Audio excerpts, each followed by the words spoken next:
IPS, IFS போன்ற தேர்வுகளுக்கு தேவையான குறிப்பேடுகள் மற்றும் நவீன வசதிகள் இல்லாமல் நூலகத்தில் தேர்வாளர்கள் சிக்கல்கள் எதிர்கொள்கிறார்கள். இது குறித்து விவரிக்கிறது இந்த செய்தி தொகுப்பு. 1952ஆம் ஆண்டு வீரபத்ரா வீதியில் துவங்கப்பட்ட இந்த நூலகம்தான் ஈரோடு மாவட்டத்தின் கல்வி வாசலில் முக்கிய பங்கு வகிக்கும் ஈரோடு பொது நூலகம். தற்போது மாணவர்களுக்கும் பொதுமக்களுக்கும் நம்பிக்கைக்குரிய இடமாக இல்லாமல் போவதற்கான அபாயத்தில் உள்ளது. 600 புத்தகங்களுடன் துவங்கிய பொது நூலகம் இன்று 1,67,000 புத்தகங்களுடன் மைய பகுதியில் இயங்கி வருகிறது. நூலகத்தின் உறுப்பினர்களாக 17,000 பேர் இருக்கும் நிலையில் இங்கு உள்ள வசதிகள் குறைவாக இருப்பது வாசகர்களிடையே மிகுந்த வேதனையை ஏற்படுத்தியுள்ளது. IAS, IPS, Group 1, Group 2 போன்ற முக்கியமான அரசு துறை தேர்வுகளுக்கு தேவையான நூல்கள், குறிப்பேடுகள் இந்த நூலகத்தில் இல்லாத நிலை பெரும் அதிருப்தியை ஏற்படுத்தியுள்ளது. வெற்றி, சங்கர் போன்ற பிரபல அகாடமிகளில் உள்ள தேர்வு தொகுப்புகள் இங்கு சேர்க்கப்பட வேண்டும் என்பதே தேர்வாளர்களின் கோரிக்கை. மாவட்ட மைய நூலகத்தில் பார்த்தீங்கன்னா கலந்துரையாடலுக்கு மேலே ஒரு இடம் தேவைணும். மேலும் பார்த்தீங்கன்னா சங்கர் ஐஏஎஸ் அகாடமி, வெற்றி ஐஏஎஸ் அகாடமி போன்ற பல சிறந்த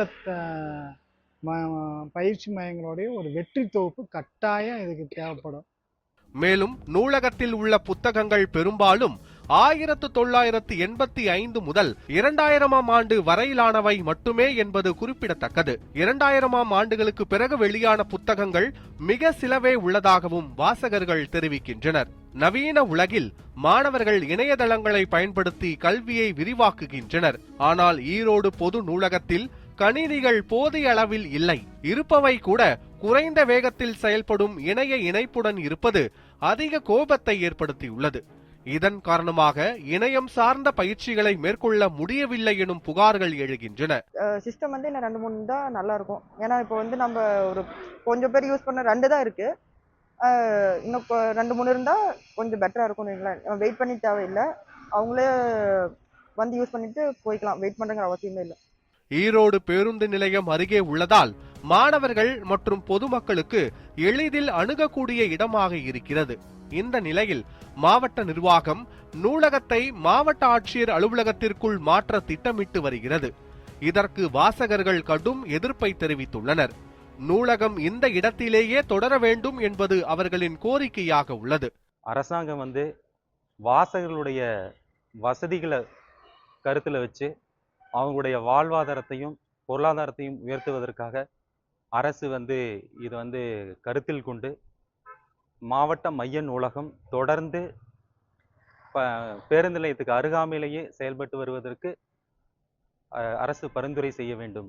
இது என்னுடைய சார்பாகவும் இங்கு படிக்கக்கூடிய வாசகர்களுடைய சார்பாகவும் போட்டித் தேர்வில் இனிமேலும் வெற்றி பெறுவதற்காக இந்த மாவட்ட மைய நூலகத்தை நோக்கி பயணம் செய்யக்கூடியவர்களுக்காகவும் நான் பணிந்து வேண்டி கேட்டுக்கொள்கிறேன். இந்த நூலகத்தில் பல ஆண்டுகளாக குறைந்த ஊதியத்தில் பணியாற்றும் ஊழியர்கள் 3ஆம் நிலை ஊழியர்களாக பதவி உயர்த்தப்பட வேண்டும் என்ற கோரிக்கை விடுத்துள்ளனர். வெறும் 12,000 ரூபாய் மாத ஊதியத்தில் சிறப்பு காலத்தில் கூட வேலை செய்யும் அவர்கள் தங்கள் சேவைக்கு மதிப்பளிக்க வேண்டும் என கோருகின்றனர். ஈரோடு பொது நூலகம் மாணவர்கள், தேர்வாளர்கள், வாசகர்கள் என பலருக்கும் வாழ்வாதார கல்வி தளமாக விளங்குகிறது. இதனை நவீன வசதிகளுடன் மேம்படுத்த வேண்டும். புதிய நூல்கள், கணினிகள், தேர்வு பாட நூல்கள் சேர்க்கப்பட வேண்டும். இடம் மாற்றம் திட்டத்தை அரசு மீண்டும் சிந்திக்க வேண்டியுள்ளது. வாசகர்களின் உரிமை, கல்வியின் வளர்ச்சி, நூலக பணியாளர்களின் நலன் ஆகிய அனைத்தும் கவனிக்கப்பட வேண்டிய அவசியம் எழுந்துள்ளது. பொது நூலகம் என்பது 1952ஆம் ஆண்டு வெறும் 600 புத்தகங்களுடன் தொடங்கிய பொது நூலகமானது.